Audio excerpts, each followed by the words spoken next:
Haleluya, Shalom. Apa kabar jemaat yang dikasihi Tuhan Yesus? Saya percaya selalu dalam keadaan yang sehat, diberkati, sukses luar biasa.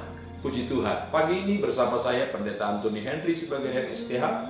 Saya Gembala Gereja Bethel Indonesia Jemaat SSCC di Pekanbaru. Rindu memberkati kita lewat renungan pagi hari ini.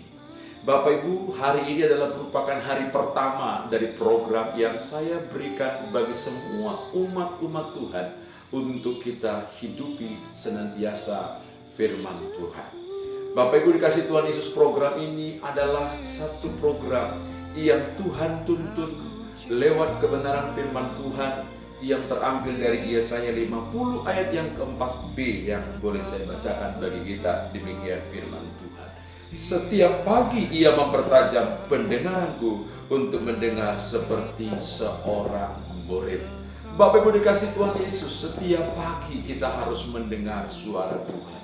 Saudara yang kasih Tuhan Yesus, mendengar suara Tuhan bukan sekedar mendengar, tetapi kita menjadikan sebuah hal yang sangat penting dalam kehidupan kita. Sehingga ketika kita mendengar suara Tuhan, kita menghidupi firman itu, maka kita akan beroleh janji-janji Tuhan.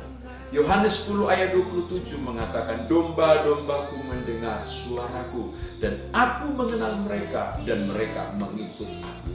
Dan Yesus berkata, ketika kita mendengar suara Tuhan, kita akan beroleh hidup yang kekal.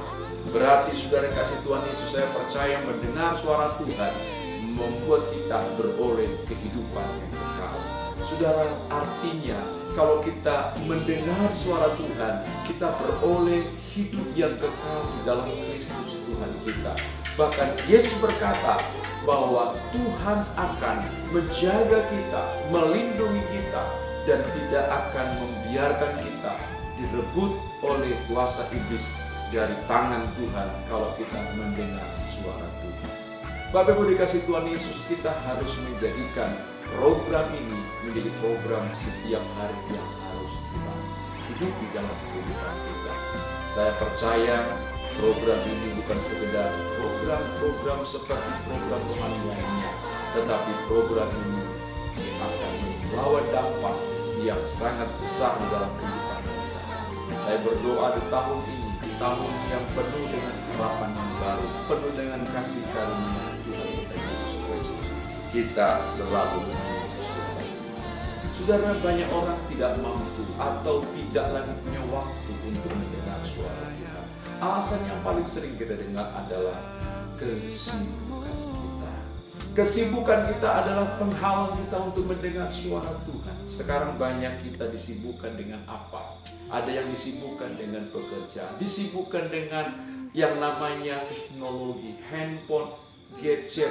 Setiap hari kita disibukkan dengan kegiatan-kegiatan kita. Saya mau kasih tahu Bapak Ibu dikasih Tuhan Yesus, mendengar suara Tuhan adalah hal yang sangat penting. Saudara, di dalam hidup ini kita akan mendengar suara-suara yang lain, saudara. Selain mendengar suara Tuhan, kita juga mendengar suara manusia.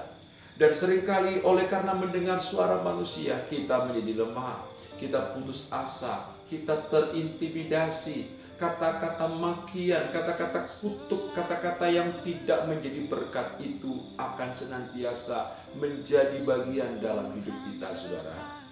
Lalu mendengar suara yang lain, apalagi yang kita sering alami, yaitu mendengar suara kegelapan atau roh jahat atau kuasa iblis. Suara setan dan iblis juga selalu kita dengar dalam hidup kita, dan itu akan membuat kita menjauh daripada Tuhan. Karena firman Tuhan berkata bahwa bapa segala pendusta itu adalah iblis. Iblis akan menipu dengan perkataan-perkataannya supaya kita kehilangan janji-janji Tuhan. Itu sebabnya mendengar suara Tuhan merupakan program yang sangat penting yang harus kita miliki. Kalau Bapak Ibu rindu mendengar suara Tuhan dalam hidup kita setiap hari, biarlah itu menjadi bagian kita, saudaraku.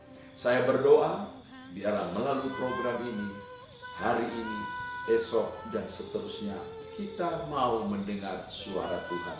Dan saya berdoa pagi hari ini kita memulainya untuk belajar mendengar suara Tuhan. Mendengar suara Tuhan bukan hal yang sulit bagi kita. Cukup dengan kita membuka hati kita, membuka telinga kita, meminta telinga kita untuk diberikan telinga seorang murid. Telinga yang mau belajar, telinga yang mau dinasihati, telinga yang mau menerima nasihat dan renungan-renungan yang membawa kita kepada kemenangan. Tahun ini adalah tahun kemenangan. Kita percaya dimulai dari mendengar suara Tuhan, kita akan melihat janji Tuhan digenapi dalam kehidupan kita. Demikian pagi hari ini renungan kita untuk memulai tahun ini. Di hari yang kedua ini, pagi hari ini bersama dengan Tuhan.